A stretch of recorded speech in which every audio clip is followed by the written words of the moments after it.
Shalom, salam sejahtera bagi kita semua. Bapak Ibu, saudara-saudara, kekasih Kristus dimanapun saudara berada, kita bersyukur kepada Tuhan kalau kita masih ada, sehat dan kuat sampai pada hari ini. Pada kesempatan kali ini saya menyampaikan renungan firman Tuhan dari area air terjun Wera, Kabupaten Sigi, Sulawesi Tengah. Dan kiranya Bapak Ibu Saudara bisa mendengarkan renungan ini dalam keadaan yang sehat dan diberkati oleh Tuhan. Pada kesempatan kali ini juga saya menghimbau kepada kekasih Tuhan yang merasa diberkati melalui renungan firman Tuhan di channel ini. Saudara bisa subscribe, saudara bisa like, komen, dan share kepada orang lain supaya mereka juga diberkati oleh Tuhan. Kekasih Tuhan dimanapun saudara berada, renungan firman Tuhan pada hari ini saya ambil dalam kitab Efesus pasal yang keempat, ayat 17 sampai 23. Demikian bunyi firman Tuhan. Sebab itu kukatakan dan kutegaskan ini kepadamu di dalam Tuhan. Jangan hidup lagi sama seperti orang-orang yang tidak mengenal Allah dengan pikirannya yang sia-sia dan pengertiannya yang gelap, jauh dari hidup persekutuan dengan Allah, karena kebodohan yang ada di dalam mereka dan karena kedegilan hati mereka. Perasaan mereka telah tumpul, sehingga mereka menyerahkan diri kepada hawa nafsu dan mengerjakan dengan serakah segala macam kecemaran. Tetapi kamu bukan demikian. Kamu telah belajar mengenal Kristus, karena kamu telah mendengar tentang Dia dan menerima pengajaran di dalam Dia, menurut kebenaran yang nyata dalam Kristus, yaitu bahwa kamu berhubung dengan kehidupan kamu yang dahulu harus menanggalkan manusia lama yang menemui kebinasaannya oleh nafsunya yang menyesatkan, supaya kamu dibaharui di dalam roh dan pikiranmu. Kasih Tuhan, pada kesempatan kali ini kita akan membahas ciri-ciri manusia baru. Kerinduan untuk meninggalkan manusia lama dan berubah menjadi manusia baru harus dimiliki dan bahkan harus menjadi prioritas utama bagi anak-anak Tuhan.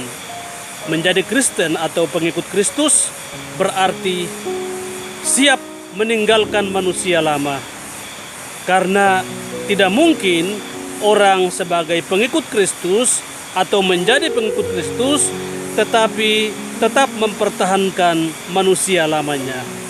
Dahulu kita semua termasuk manusia lama, tetapi karena kita sudah mengenal Kristus, maka Kristus sudah mengubah kehidupan kita menjadi manusia yang baru. Rasul Paulus menuliskan surat ini kepada jemaat Tuhan di Efesus, yaitu di Turki saat ini.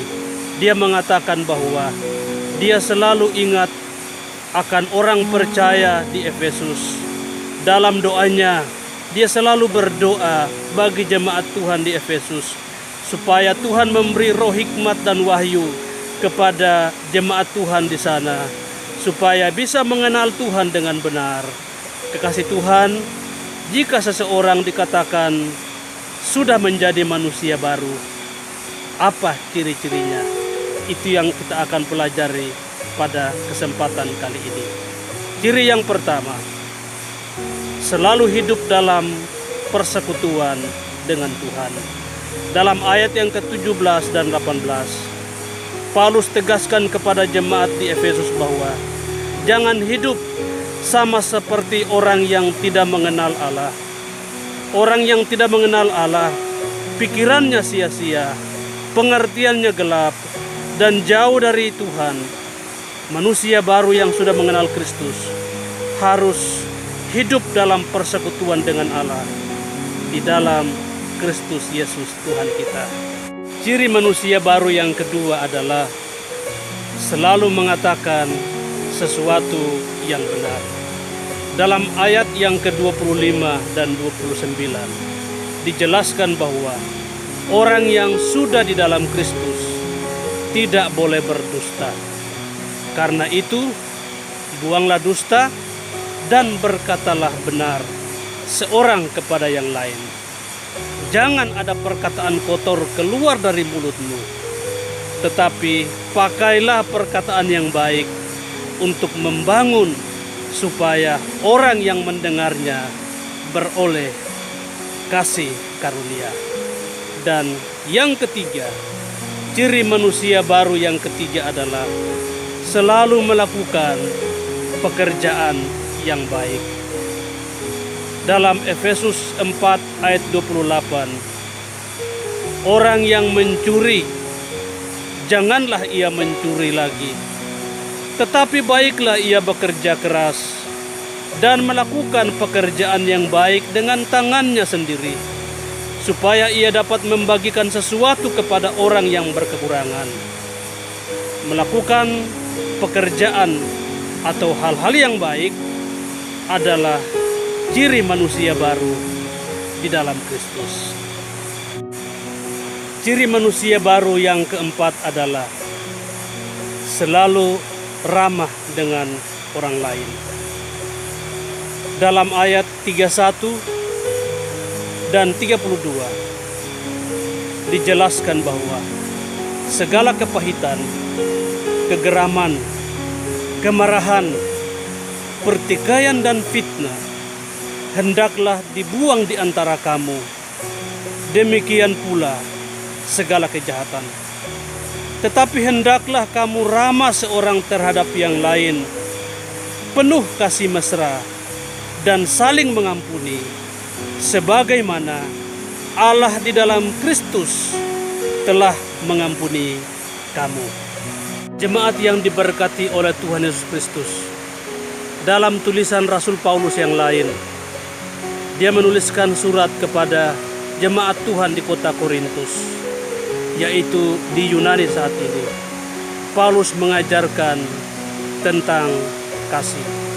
Dalam 1 Korintus 13 ayat 1, dia mengatakan, sekalipun aku dapat berkata-kata dengan semua bahasa manusia dan bahasa malaikat, tetapi jika aku tidak mempunyai kasih, aku sama dengan gong yang berkumandang dan canang yang gemerincing.